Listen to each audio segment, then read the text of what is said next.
It's January 26th, 1946, and another remarkable event is about to be uncovered by Arion, Rebecca, and Olly, the Retrospectors. They waved their goodbyes happily enough, but when the camera wasn't looking, quite a few of them shed a tear. So reported our man from Pathé News on this day in 1946, when a ship full of war brides and their babies set sail from Southampton to the New World, New York City. Yeah, and the ship in question, the SS Argentina, had been specifically commissioned to do this 9-day trip. And on board were 456 wives of US GIs who had been stationed over in the UK and presumably fallen in love with women while they were over here, and 170 babies who had been born to some of those 456 wives who were also aboard the ship. Arion, you're forgetting one passenger, the one War Groom. A British man who had been married to a US Women's Army Auxiliary Corps woman, which was very rare because there were war grooms, but they were mostly men who had stayed in the country they'd been stationed in. He was one of the extremely small handful of men who was travelling to be with his military bride in the US. Yeah, I saw a report where he said that the girls called him hubby and the babies called him daddy because there were so many babies, which led to this particular journey sometimes being nicknamed Diaper Run and sometimes the nursery ship, because it really was a retrofit on this naval vessel to turn it into something appropriate for young children. Yeah. They were also only allowed to bring with them 200 pounds of luggage, which is about 90 kilograms, which is not an enormous amount of stuff if you're going to be relocating your entire life henceforth. Most of them had been through quite a lot already. One thing being getting married in the first place. The US military had discouraged romances abroad for operational reasons. I suppose you don't want everyone running around on dates to you when they're supposed to be focusing on D-Day. But from June 1942, soldiers needed official permission to marry, and this process could last up to a year. It involved home visits and interviews with relatives to determine suitability. They'd check how much money you had, and it did generate some backlash, but it remained in place. In July 1942, an article in the Armed Forces magazine Yank had the headline, "Don't promise her anything. Marriage outside the US is out." I love that the magazine was called Yank. Yank. I know, and it's not a particularly chivalrous headline, is it? It's like basically saying sleep with them, but don't propose to them because it'll be really difficult. And it turned out that it was. If you did manage to get married, the process for reuniting repatriated servicemen with their wives was pretty slow, partly due to visas and immigration quotas, and also just to a shortage of civilian shipping capacity. A lot of the ocean-going liners had been refitted as troop transports, and then they ended up being refitted again to transport these wives and children across the ocean. And so you can understand why, from the perspective of those logistics planners, the idea of bringing home these new sweethearts of your soldiers was a sort of secondary concern to actually getting your GIs back in the first place. Yeah, but you can also understand why it was the logical next step. Yeah, they had managed to repatriate 8 million men and women from every service branch scattered across the globe. So it's like, okay, we can do that, then can I have my wife, please? And the obstacle to it, as so often in American politics, comes down to, I want to say racism, but I'm trying to find another word for it. Xenophobia. Yeah, immigration policy, as Rebecca alluded to earlier, had in place a quota system, the National Origins Formula, which was established by the Immigration Act of 1924, and essentially it was designed to keep the white population stable and feeling unthreatened, so that there were enshrined strict quotas set for specific countries. So although the sort of colour issue, I suppose, wasn't so relevant, obviously, for Britain, where most of these women would have been white anyway, the law existed because they didn't want loads of women coming over, basically, from Japan, India, etc.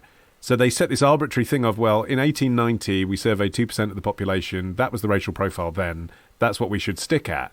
And so allowing for this ship full of war brides to come over from Britain meant overturning the national origins formula, which led to a thing called the War Brides Act in December 1945.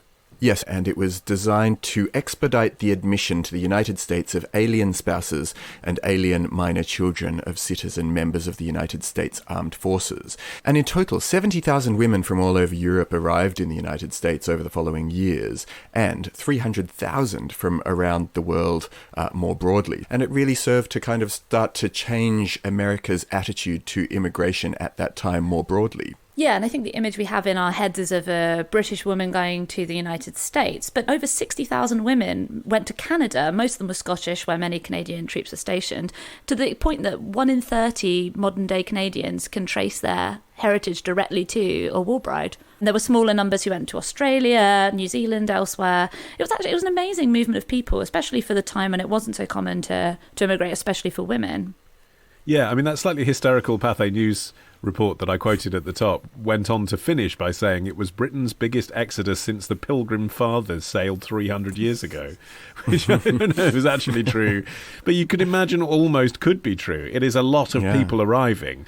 And when they did dock in New York, they were met by a band, there were cameras rolling, 200 news reporters, and again, I found some incredible archive footage of, and of course now you can see all of the rushes, so you don't see the finished product. You see this couple being forced to say 3 times from different angles, "I only hope my mother-in-law will like me." "You bet she will." Snog.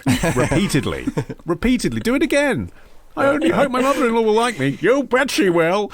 You just think, God, what happened to this woman? She's been forced into this strange scripted union with her husband already. There was another brilliant Pathé clip I found where reporters were responding to a Daily Mail story that had reported that 200 British war brides had been deserted by their husbands and were living in the US in squalor. And they catch up with the head of the Daily Mail's US bureau, and his reporting does sound pretty dodgy, actually. He says that it was based on 3 actual cases, and then he just extrapolated statistics on US divorce rates to come up with this figure that 200 marriages must have fallen apart since they arrived. And you can see the reporter going, I mean, that's obviously nonsense. But it does show that there was appetite for the dream to turn sour. You know, people liked it as a good news story. Look at these women being reunited with their husbands. But actually, they also kind of liked it when you heard afterwards that, oh, life in the New World isn't just all no rations and lots of cookies. Life can be really difficult for these women. And they did face a lot of rejection on both sides of the Atlantic. One woman recalled her ship being booed as it passed a ship full of returning British soldiers on the way out of Southampton.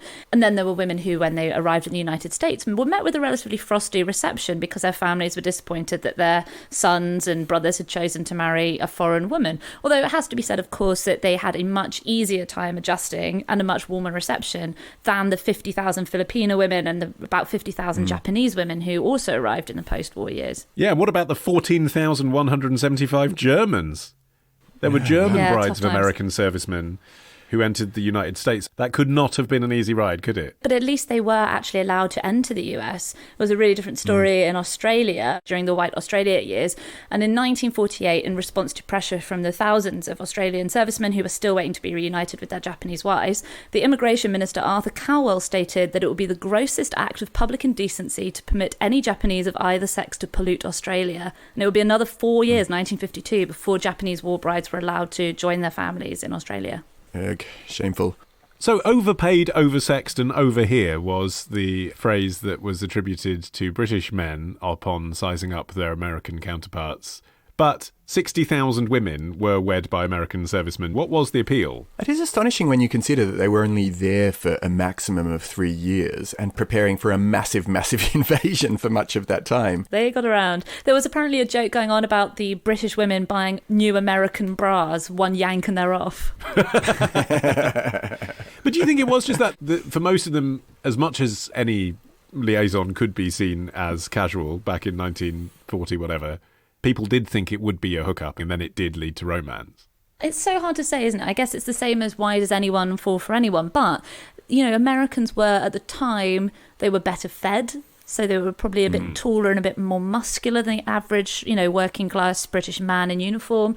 Yeah, you do hear all their outfits fit better. It was an era when the average Brit wasn't going to be going to America on holiday. So they had this Hollywood idea of what the US would be like, which I suppose probably would be quite disappointing if you turn up, you know, and you find out you're living on a farm in the middle of Iowa and you thought you were going to be living the high life in New York City or something. But there was certainly, and I think Americans still have a certain, you know, have you ever been in a situation where, say, you're in a group of people and one of them brings along their American friend, and a certain frisson does still go around the room when you hear an American accent in a room full of Brits? I think as well that, what they represented in terms of the world that wasn't the Blitz and rationing and all of that, it must have been very appealing. Also, I suppose the absence of the Brits who were off fighting the Germans, right? So, the British men that were around were the ones who were in some way unable to fight or too old. So obviously, they're going to look better by comparison with them.